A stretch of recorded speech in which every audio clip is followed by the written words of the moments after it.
Hello everyone, welcome back. For people who are new here, welcome, and for those of you who are returning, thank you for all of your support. Now I'm going to start with an apology today, and I'm apologizing for not being able to at this stage keep up with responding to your comments. Now I do read them all. I've just been a bit limited with time because things seem to be exploding for me in different areas. So I've just been a little bit, I've had to start to look at restructuring how I do things and just getting some extra assistance in some areas. But I will be catching up over the weekend. So thank you. It really does mean a lot to me. And it's important that we also tell each other how we are progressing, how things are going for us in regards to our healing. No one is immune to being abused by narcissists, by these dark energies that exist on our planet. Now, yes, as I've said before, we can all have narcissistic traits and there is healing for that. The people we are talking about today rarely seek help, and if they do, well, it takes a lot to change, as we all know. So it can be quite challenging if they do want to change, but it can happen, right? But we're actually talking about people who lack empathy. Empathy is not something we develop overnight. And in fact, research tells us that if we haven't developed emotional empathy by a certain age, then chances of that happening are quite rare. Cognitive empathy, yes, where they can think about what it must be like for another person. But today I'm going to talk to you about why it's important you take the narcissist off a pedestal. You see, when we believe that someone loves us and we love them, then we start to act in a different way. Our defenses lower.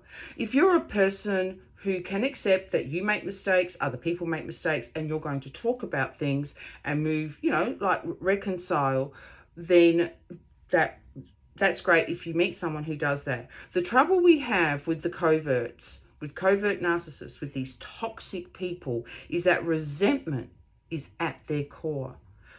Now, it can take empaths, you can be a bit taken aback because you don't realize that they're actually harboring resentment. And then before you know it, your communications with them start to go a little bit, they go skewer. There's something wrong.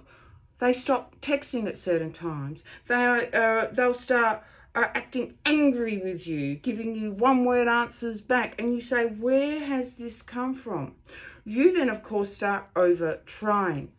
People who carry grudges, are resentful, seek revenge, are very dangerous to empaths. They are so dangerous. Now, these people who carry grudges, resentful, get revenge, they'll shift it. They'll shift who they focus on. But I guarantee you there's always someone they are very focused on. Now, sadly, if it becomes their love interest and they are so focused with such anger, with such hate, with such malice and wanting to get them back for what they did, well, you can imagine if you're sharing physically, emotionally with them, sexually, all of that energy is coming into your body. And that's why you can feel quite sick, right? If you encounter if you do have a love interest and they are projecting this onto you. I know it's sad and it's really hurtful when you actually think that you love someone and that they loved you and that you would talk about things and work it out. And then all of a sudden you realize, well, all they've done is really play you, they're angry with you, and they feel entitled. They feel entitled that to keep you there and to have all of this stuff projecting at you. Of course, you've got a choice. And what do? You cut them, you go to higher ground, and you start to see things as they are. And if you actually start to see them as they are, and you start to see how hateful they are, resentful, entitled to hold these grudges, prideful, You start to see all of these lower vibrations, and you start to say, why do I love a person like that? And you actually start to see how ick they are. Ick. Yeah. And you start to see that all those times when you try to love them and give them more and more, they answer you back with one word. They wouldn't answer back, maybe the next day. And when you try to talk to them about how you're feeling, and so you express your emotions, and by this stage you're quite desperate because you know you're being played, and all you're wanting is you're expressing emotions about what you're needing to be heard, and that they don't see you, and that that they've played you, and that they're not being fair. They'll call that abuse. So there are choices that we have to make here, and that is this person really a good person for you? Do you love them? You can fall out of love with someone very easily. All it takes is to see exactly who they are and exactly what they were doing to you.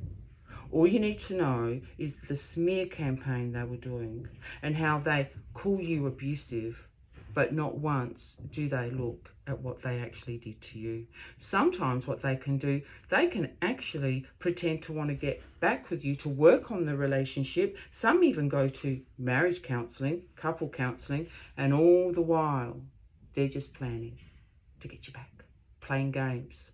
So once you start to see people as they are, who they are, and you start to say, do I really want to be with a person who is of mature age and yet still has resentment, anger, hate, feels entitled, plays games so that then the love interest will chase them?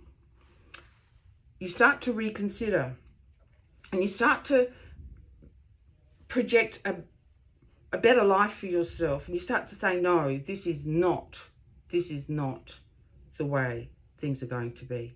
All right, that's all for now. And if I can help you in any way, if you want a session with me, reach out. Take lots of care, and bye for now.